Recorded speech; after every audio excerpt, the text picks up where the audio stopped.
Hari mu masaha ya saa tatu z'ijoro abantu benshi bari gutaha bajya mu ngo zabo, abandi baryamye, bamwe bari mu tubari n'ahandi hatandukanye.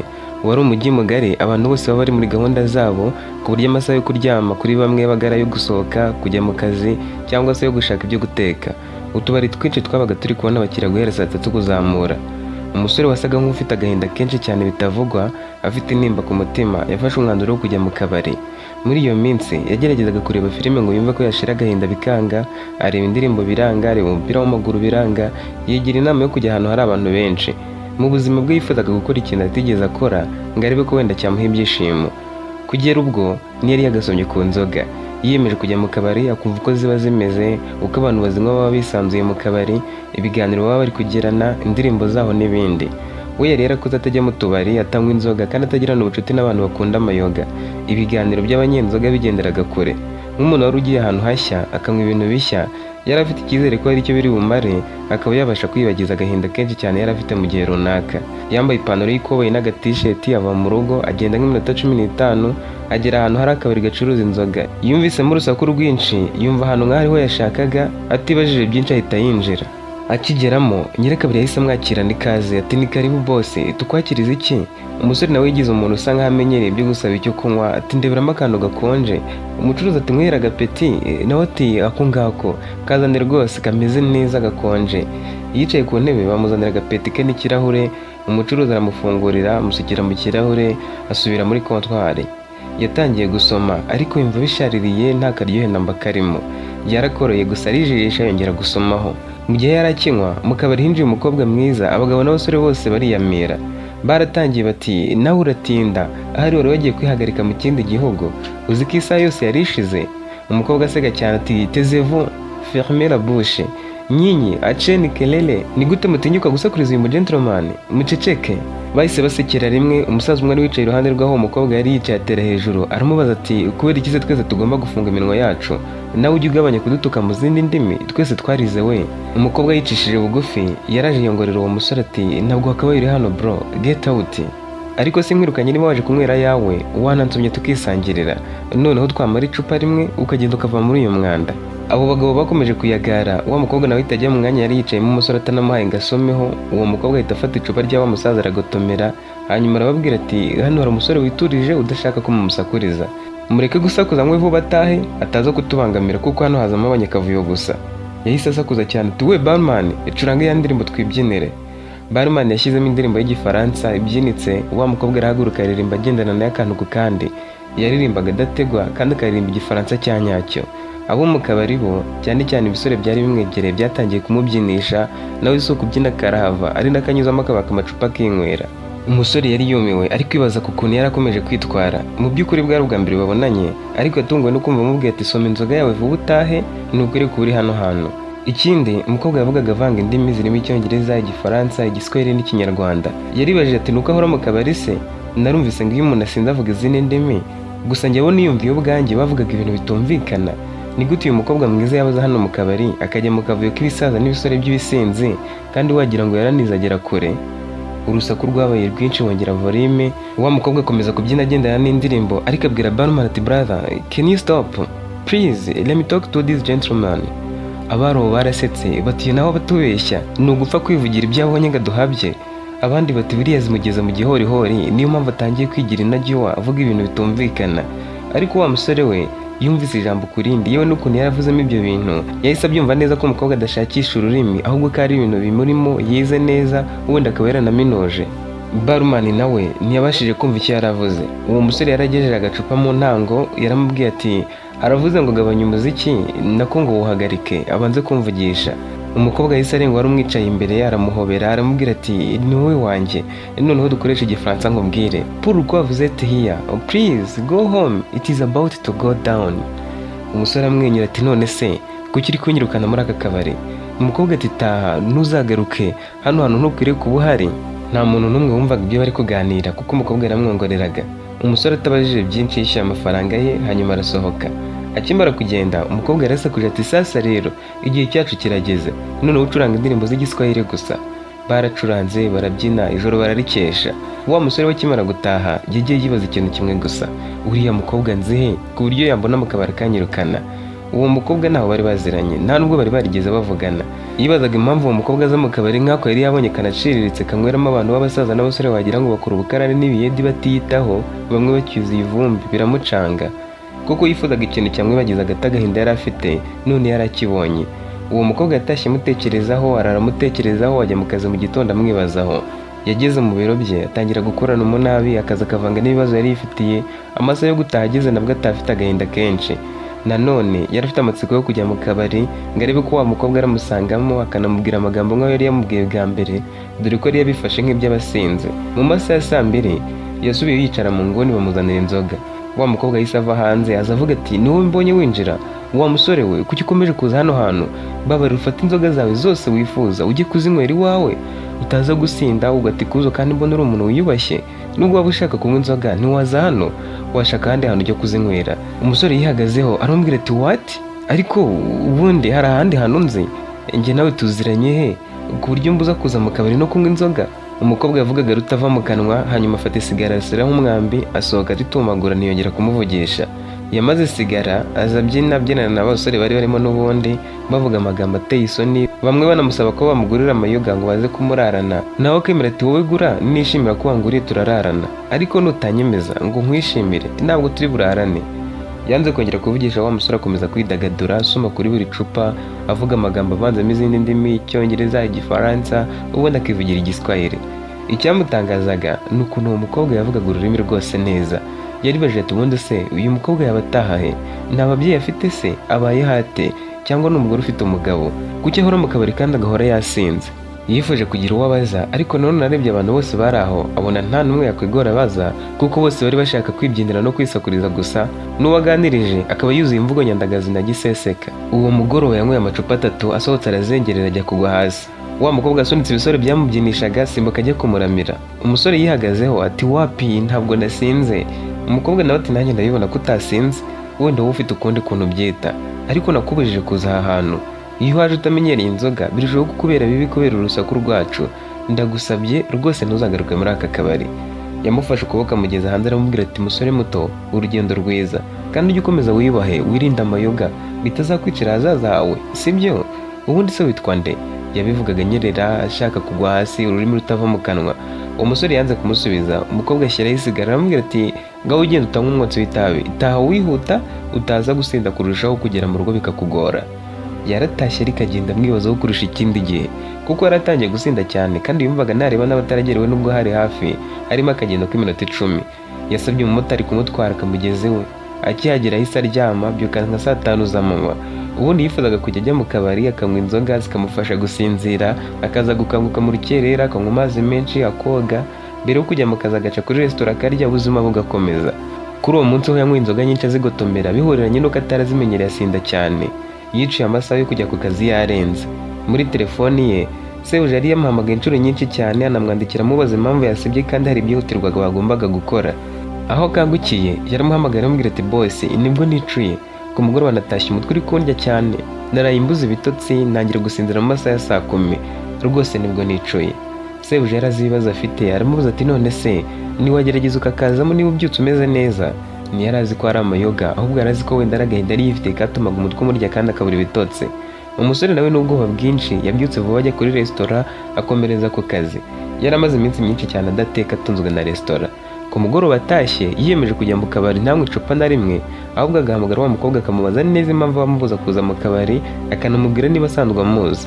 Kuri uwo mugoroba yageze mu kabari asanga nk'ibisanzwe umukobwa ari kuvuga izindi ndimi.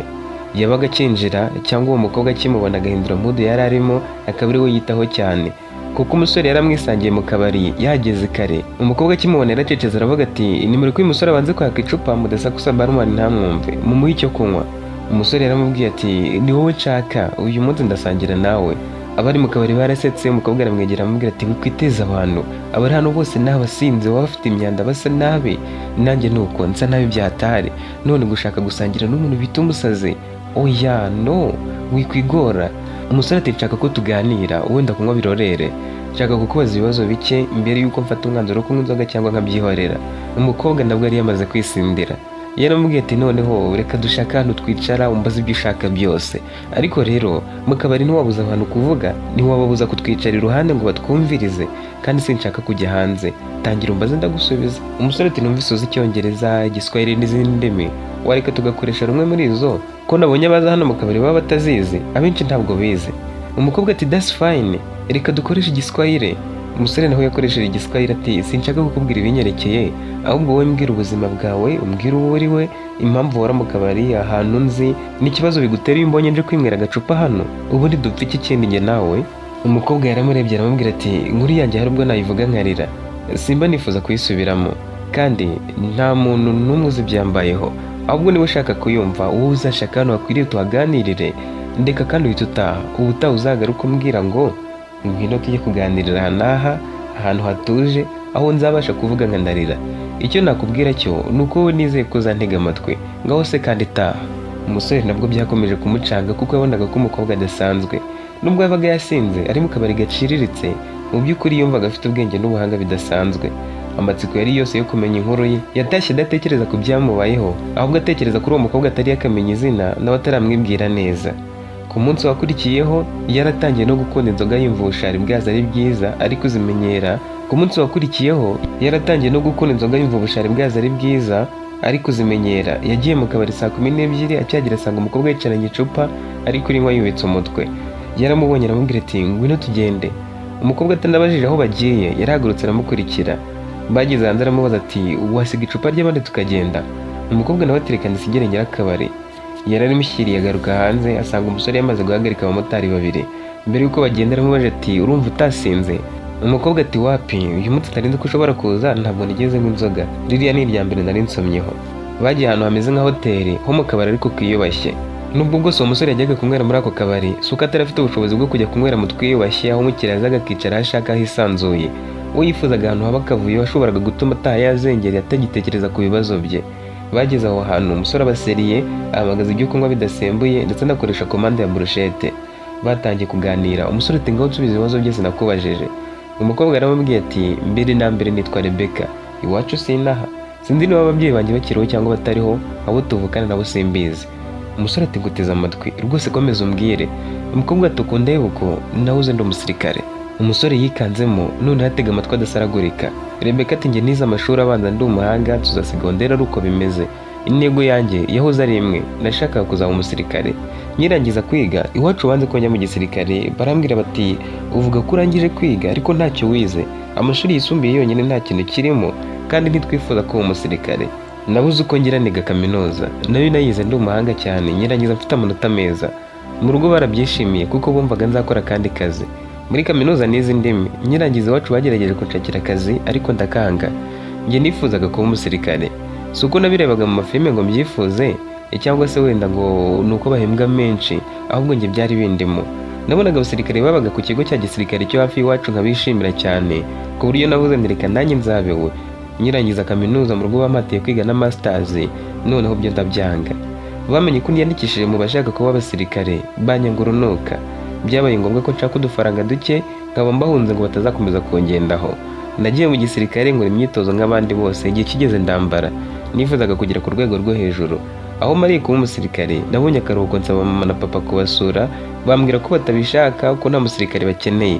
Papa ubwe yarambwiye ati sinigeze mbyara umusirikare, umusirikare si umwana wanjye, si umushyitsi wanjye, kandi ntiyemerewe no kumpamagara. Icyo yavugaga ndakeka ko uri kucyumva. Iwacu bari barigura idini ryabo badashaka ko umwana wabo yaba umusirikare, ndetse kuba we cyari igisebo gikomeye kuruta ibindi byose bagize mu buzima bwabo. Ariko njye nari naramaze gufata umwanzuro, nemeye kwikura ku babyeyi nkurikira inzozi zanjye.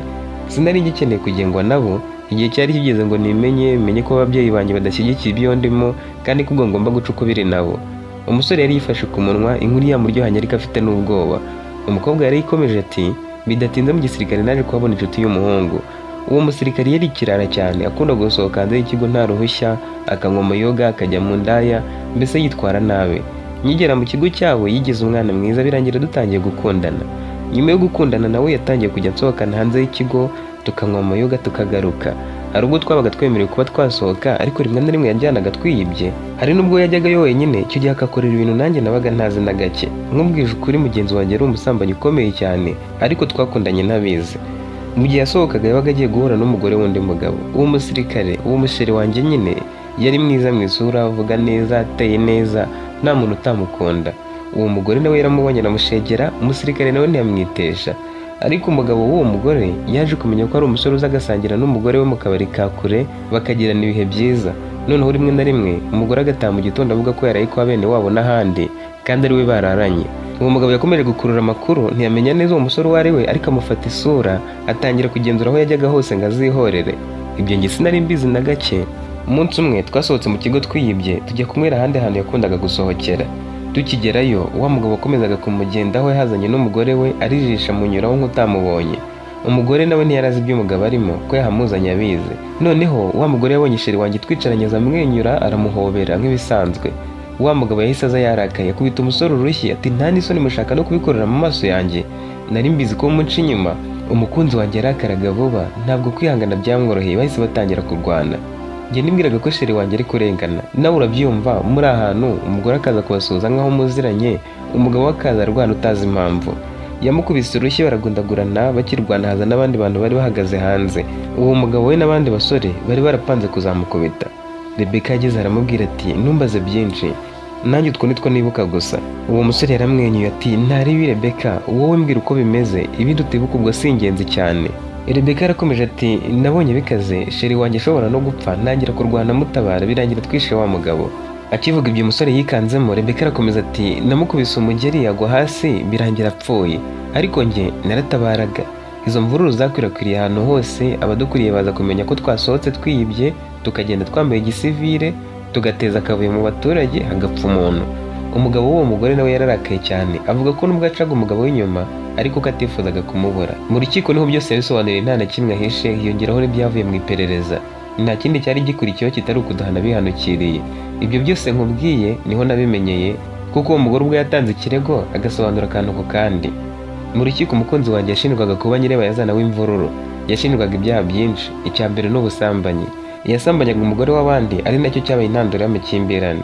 Mu mategeko, itegeko riteganya ibyaha n'ibihano rivuga ko ubusambanyi ari icyaha gihanishwa igifungo gishobora kuva ku mezi 6 kugera ku mwaka n'ihazabu mu gihe nyine cyateje ibibazo. Ariko icya kabiri ni uguteza urusaku no guteranya abantu mu ruhame.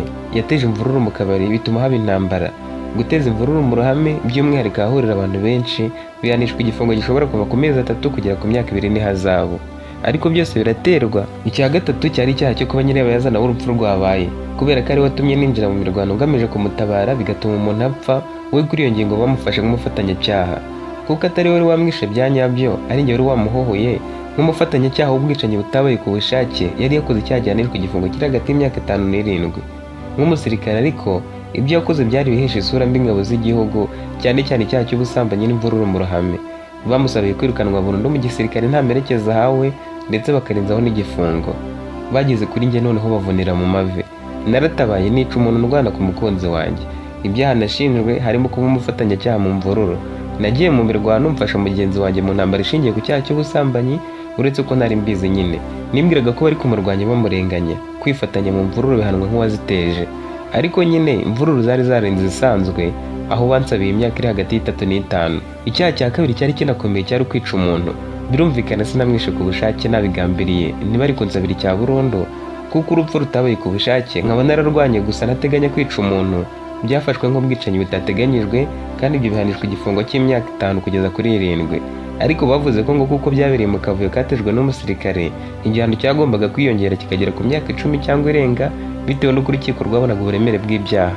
Kuba naravugereye abaturage nk'ica umuntu byonyine byari bihagije kugira ngo nirukanwe burundu mu gisirikare, nambarwe ipeti nari mfite, kandi nagombaga gushyikirizwa inkiko zisanzwe. Gusa nyuma na nyuma urukiko rwanzuye ko mfunga imyaka myinshi kurusha nyirabayazana. Njye bankatiye imyaka 7, wowe mukatira 5, hiyongeraho ihazabu nini cyane n'indishyi z'akababaro. Umusore utari wakamwibwiye izina yarumiwe, yifata ku munwa ashaka kubura ijambo ryo kumubwira, ariko arivugisha ati hangane pe, ni ukuri kubyumva biragoye.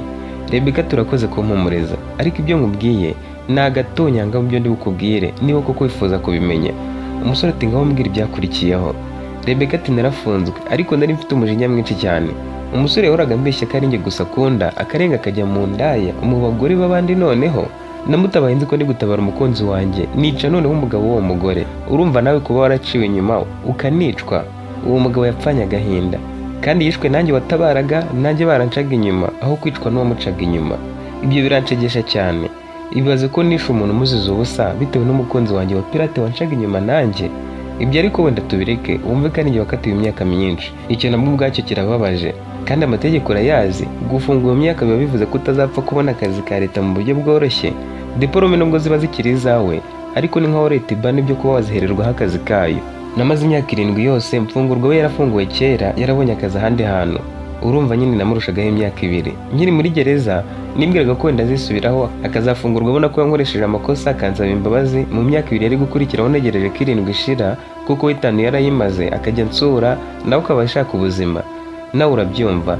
Natekerezaga ko azajya yibwira ati ninjye wamucaga inyuma, iyo ntabikora buriya byose ntibyari kuba. Yarantabaye, yica umuntu atabigambiriye, byose yabikoze kuko ankunda. None reka ngerageze musabe imbabazi, namara kumbabarira mwitururwa nkunda mpinduke nshaka amafaranga azafungurwe duhita tubana. Ariko nafunguwe nsanga yarashatse undi mugore, barabyaranye n'umwana. Ntiyigeze anansura na rimwe muri gereza. Sinzi niba uri kumva icyo kintu. Intimba yenze kumena umutima. Nashatse no kwiyahura kubera we. Nari narafunzwe ariko noneho numvaga ntacyo maze ku isi. Ahazaza hanjye sinongeye kuhabona. Numvaga nshaka kwiyahura nkipfira kuko ubuzima nta cyerekezo nabonaga bufite. Iwacu ho nabikubwiye ko bari baranyanze urunuka. Nagiye mu gisirikare batabishaka, nyuma baza kumenya icyatumye mfungwa, baza kunsura rimwe bambwira ko bambujije nkanga, ko bagiye kwimukira kure kandi ngo si ngombwa ko bahambwira. Nafunguwe ntazi aho baherereye kuko nyine bankuye mu bana babo. Ubu tuvuga nashize amezi 4 mfunguwe. Kubera iryo hungabana, umujinya n'agahinda, nagiye mu muhanda wa kaburimbo nataye ubwenge, moto irangonga. Umugabo wari ungonze yari wenyine mu muhanda utarimo abantu benshi. Kubera ko ntari nkomeretse cyane bikabije ariko akaba atarafite ibyangombwa byo gutwara, yaratekereje abona biramukoraho. Yanyihutanye ku bitaro ako kanya.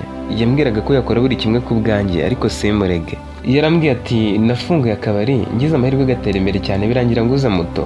Nubwo nta byangombwa mfite, nafashe moto njya mu muhanda kuko nari nizeye ko aho ndi bunyure nta polisi ihari kandi hakaba hatabamo ibinyabiziga byinshi. Nawe naturutse ku rundeba nibwira ko urayikatira, ngiye kurenga ushaka kwambuka wambonye ukubita igikuba ruhita ugwa muri kaburimbo. Rero ntuntange ngusobanure byinshi udatuma bamenya ko wakugonze nta n'ibyangombwa agira. Ndakuvuza ngo nibyo wifuza byose. Uwo mugabo namubwije ukuri ku byambayeho ariko sinabimubwiye byose nk'uko mbikubwiye. Ni amagambo 2 gusa namubwiye yuko nahoze ndi umusirikare nkaba nirukanywe kandi ntafite aho kwerekeza. Ntazi ko nafunzwe, ntazi icyo nazize, ntazi n'iby'uwo musore. Namubwiye n'ubundi mu bitaro ariko mu gihe ntarabona aho nerekeza, nyemerera ninyina nzaza nibera iwawe, ujye unyihera amayoga n'inywere nibagize agahinda kanjye, nimbona aho kwerekeza nzagenda. Urumva byari kimwe ku kindi, yemeye ko njyayo. Ariko nanjye ndi umwana mwiza, mufasha mu mirimo nkabatekera we na madamu, ku mugoroba nkazayo nakoreye akayambamo inzoga. Ndi umukozi wo mu rugo uhembwa amayoga. Abakiriya be mba mbaganiriza nabo bagakomeza kuza ari benshi, bakangurira amayoga bibwira ko nzemera tukaryamana wenda, ariko siko biri. Mpora mbibasezeranya, gusa tegereza tuye munsi yo kwaheba. Nanjye nta cyerekezo mfite, mba ninywera amayoga nkibagiza agahinda kose nagize. Kandi uriya mugabo arishimye kuko mucungira umutekano nk'umusirikare. Hagize umujura uza kumwiba akahansanga yaba agushira ishyano. Namumerera nabi. Yabivuze amwenyura ariko atangira kurira cyane. Umusore yaramwegereye aramwegamiza. Rebeka arira cyane kurushaho. N'ubwa mbere yaravuze agahinda kabikuye ku mutima, ariko nanone ikibazo cyari kimwe. Umusore yifuzaga kumenya impamvu ari we yari yizeye, akamubwira agahinda ke kose n'impamvu kuva akinjira mu kabari yamubonye akamubwira ko adakwiriye kuba ari aho hantu. Rebeka arira yaramubwiye ati njye nta cyizere cy'ejo hazaza mfite, nta muntu nkeneye ku isi uretse wo kumbyaza umusaruro. Igisirikare cyatumye ntakaza ababyeyi banjye, umukunzi wanjye yarampemukiye atuma ntakaza igisirikare nakundaga. Nta mpamvu yo kuba nsigaranye, niyo mpamvu nibera mu kabari. Abantu baba muri kariya kabari ni abasinzi kundusha, bibera mu nzoga, nabo nta terambere bafite, nta hazaza bafite, bameze nk'abiyahuze. Ariko wowe ukinjira nabonye ukuntu uruhu rwawe rukeye, ukuntu waje witonze nk'umuntu ufite akazi keza kandi wize, mpita mbona ko wayobye. Mu maso hawe nabonyemo agahinda kenshi, ariko mbonamo n'ikinyabupfura. Ni ukuri ntuzasubire muri kariya kabari, n'ak'inzererezi gusa, banacuruza inzoga zitemewe. Ujye wizira hano, haratuje cyane hatuma uruhuka mu bitekerezo. Umusore tutabeshye koko, nibyo bituma ubimbuza. Note nta kindi, sinkuzi nawe ntunze, ariko wakubona wese n'isuku uba ufite ubwayo, yabona ko udakwiriye kuba uri hariya hantu. Ubwa mbere ahubwo naketse ko uri umuyobozi uje kugira ibyo abaza, niyo mpamvu nasabaga ko batuza, ariko wamaze gufata icupa wubika umutwe mbona ko nawe ufite ibibazo. Umusore yashatse kumwibwira no kumubwira impamvu yazaga mu kabari. Umukobwa aramubwira ati reka mbanze nongere kurira kuko maze imyaka irenga 8 njya kurira ngafunga amarira. Yarongeye ararira, umusore atangira kumugirira impuhwe. Nyuma yo kurira no kwihanagura yaramubajije ati niki cyaguteye kwiyahuza amayoga? Umusore ati nitwa Julius.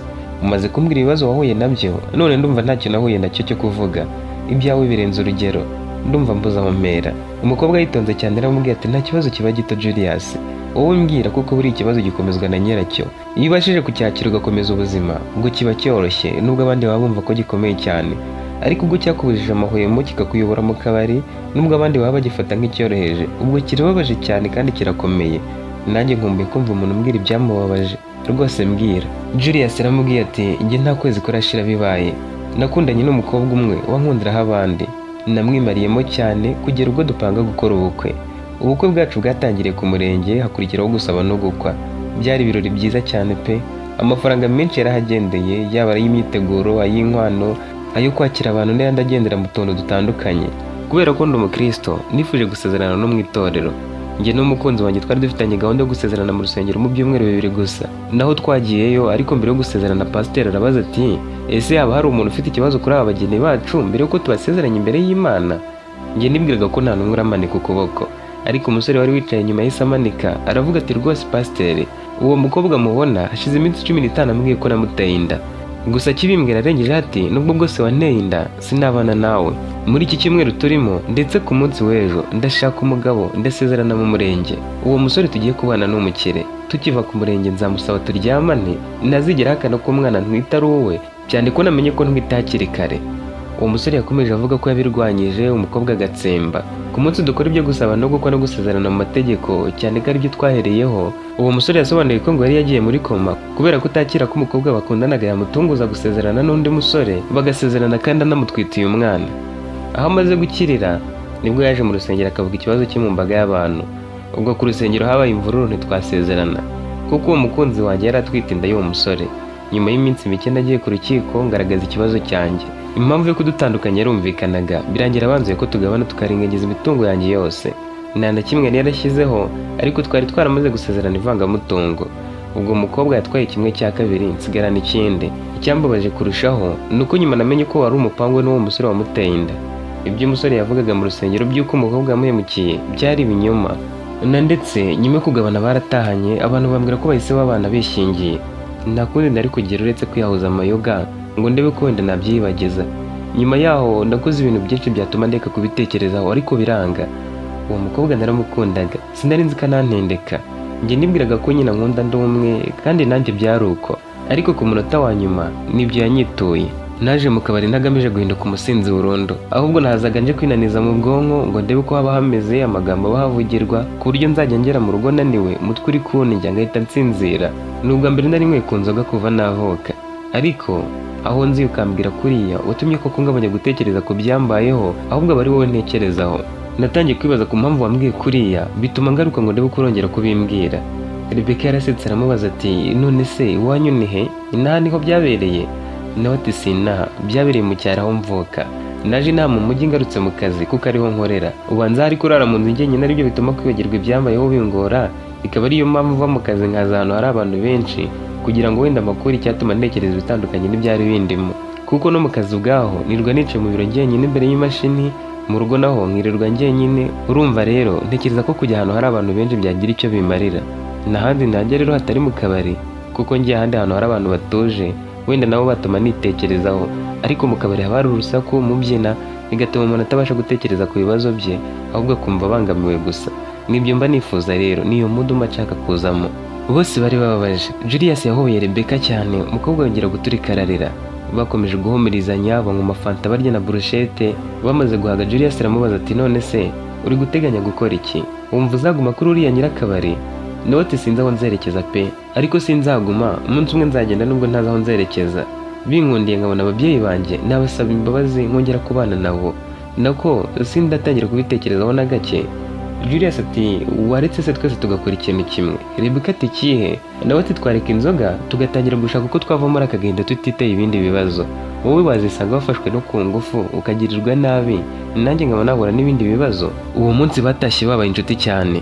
Rebecca nta telefone yari afite. Julius yamuhaye amatushi yari afite irimo na simukadi, aramubwira ati ninzajya mva mu kazi sinzajya nza mu kabari, nawe ujye wihangana cyangwa utanyweye inzoga, noneho duhite tujya ahantu runaka tuganire turuhure mu mutwe.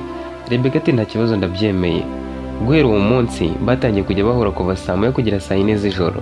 Muri ayo masaha barasangiraga, bagatemberana, bakaganira buri kimwe. Ibyumweru bibiri byashize bamaze kuba inshuti zikomeye cyane, gahunda yabo yarahamye, buri gihe basohokana. Hari nubwo bajyaga mu muhanda bakagenda ahantu n'amaguru ntibagire icyo barya cyangwa ngo banywe. Abo mu kabari batangiye kumubura, babaza nyiraka akababwira ko wa musore yamwikundiye, akamusaba kureka inzoga nawe akabyemera. Nyuma y'amezi bahura buri munsi, bombi batangiye kuganira ku byo gukora. Julius yaramubwiye ati wamenyereye ibintu byo guhora mu kabari, uzi amakuru yabyo uko biba byifashe. Tubishatse twashinga akabari kacu, nubwo twashyiramo ibidasembuye, tugakora akabari kiyubashye, tugahuza imbaraga, tukarekana n'ibyatubabaje. Ibyo nibyo na Rebecca yifuzaga, akava mu rugo rw'abandi akagira ahantu ashingira hafatika. Bidatinze akabari bagafunguye ahandi hantu kure y'aho wa mugabo yari atuye. Rebecca akimubwira imishinga ye, uwo mugabo yamubereye umwana mwiza, amuha amafaranga ahagije. Ayo Rebecca yongereye ku ya Julius, batangizanye igishoro gifatika. Rebecca yakazindukiragamo buri munsi, abakiriya batangira kuboneka. Julius yavaga mu kazi ke gasanzwe akamusanga mu kabari, bwakwira cyane akajya kwiryamira aho yakodeshaga. Rebecca nawe akarara mu cyumba cyo ku kabari, cyane ko bari bafite umurinzi. Haciye amezi 3 bombi batangiye gukundana cyane kuko batazibaga kuba bari kumwe kandi baratangiye ubucuruzi bw'akabari bafatanyije. Gusa mbere yo gusezerana mu mategeko no mu itorero, bakabana nk'umugabo n'umugore, babanje gushakisha ababyeyi ba Rebecca. Babahigiye ahantu hose, babatumaho abantu, batanga amatangazo no ku maradiyo. Kubw'amahirwe nyuma y'amezi 4 babahiga barababona. Rebecca yabasabye imbabazi, barazimuha, banashimira Julius wemeye kumwakira, akamufasha kugaruka mu buzima busanzwe, akongera kwigirira icyizere. Ariko Julius kuko yamukijije agahinda gakabije yarakomeje kugira bitewe n'urukundo rwe rwa mbere. Ubukwe bwabo bwabaye ku mugaragaro, bwitabirwa n'abagize imiryango yabo. Igitangaje ariko kinababaje ni uko mbere y'ubukwe aribwo bongeye gufunga wa musore wahoze akundana na Rebecca ari umusirikare. Bamufunze bamuziza kurwana nanone, agakomeretsa umuntu bikabije. Ku ruhande rwa Julius, umukobwa wamuhemukiye, wa mwana yari atwite ntiyamubyaye, yagiye kubyaragwa mu bitaro apfana nawe. Ntibyigeze bimushimisha, iyo ni yari inkuru nziza. Byaramubabaje kuko ibyabaye byari byarabaye, kandi nawe akaba yari yibereye mu buzima bwe. Kugeza uyu munsi, Rebecca na Julius bari mu bantu bafite urugo rwiza cyane bidasanzwe. Julius yaretse akazi ko gukorera abandi, aza gufatanya akabari n'umugore we. Ubu kateye imbere cyane kuko bafite ahantu hagari bakorera. Si akabari gusa, banashyize resitora, ubu bateka ibintu bitandukanye. Abantu bahazi barabwirana bati ushaka kuruhuka no gutembera, n'ahandi wajya hatari kwa Julius and Rebecca Restaurant. Nadusoreje muri yacu y'uyu munsi, ngushimira cyane kubwo kugera ku musozo wayo. Ntuzacikwe n'izindi nkuru dukomeje kubagezaho.